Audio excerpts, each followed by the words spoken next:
Welcome to Jikoni Magic. Today we're going to make fish in yogurt gravy. These are our ingredients. And something else that I should point out is use any fish that you love. You don't have to use tilapia fillet. Now on to the preparation of the fish. I divided mine into 8 pieces. And then also, again, I should point this out. When you buy your fillets, it's always important to check for any pieces of bone, because you never know, maybe your fishmonger had a bad day that day when preparing your fillet, so you can never be too careful. In this instance, I found 2 pieces of bone.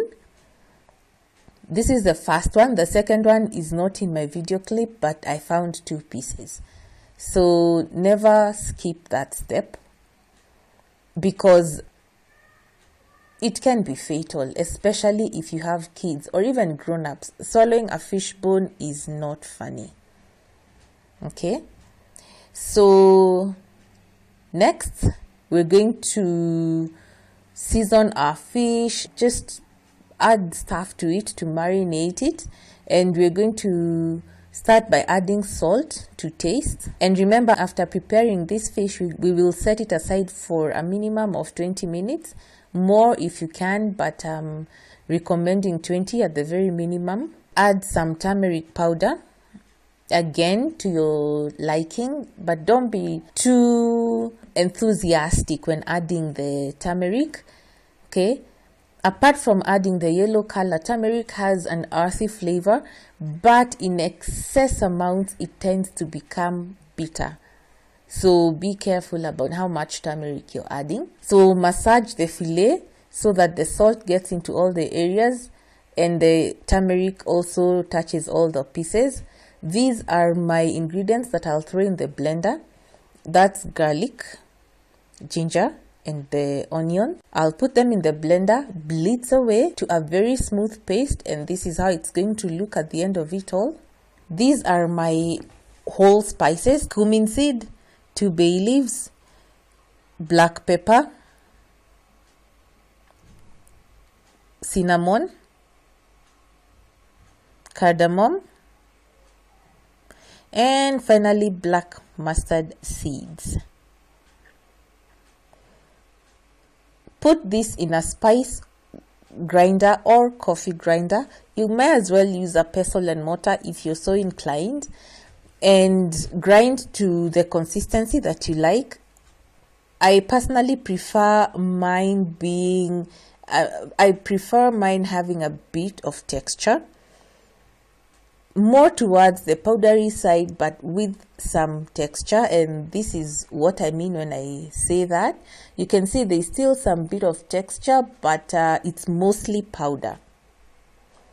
This is my yogurt, to which I added a 1/4 teaspoon of red chili powder. I boiled about a teaspoon of turmeric powder, but then upon mixing I found that I needed to add slightly more turmeric, which I did. Feel free to adjust these measures and quantities to suit you.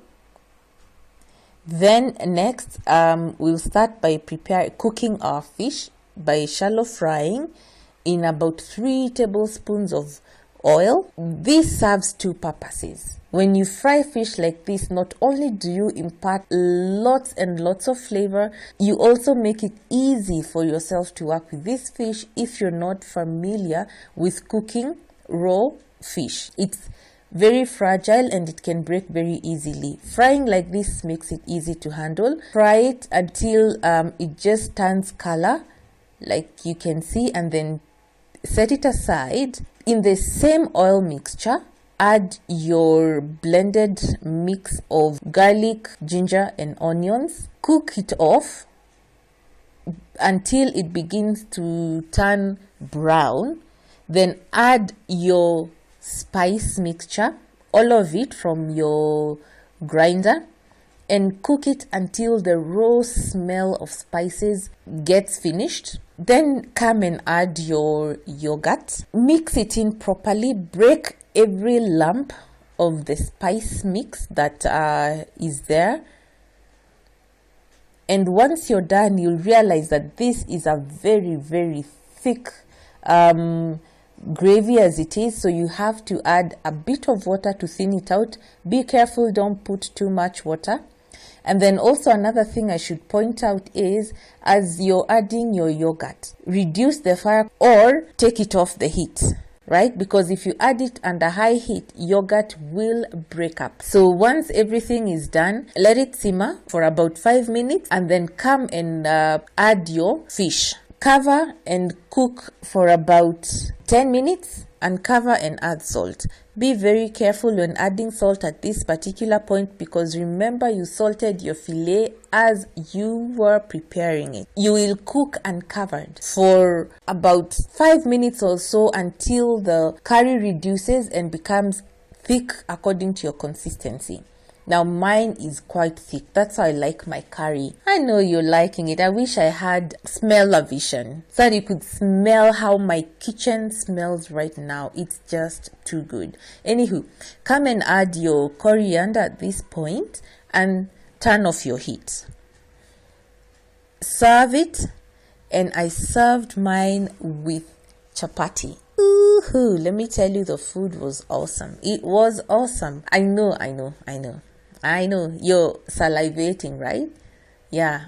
And looking at this video again, I feel like, woo, having it all over again. If you want the recipe for this chapati, it's already up in my YouTube channel. Let me take this opportunity to thank my new subscribers. I'm ever so grateful that you've joined this community of Jikoni Magic. Thank you for watching.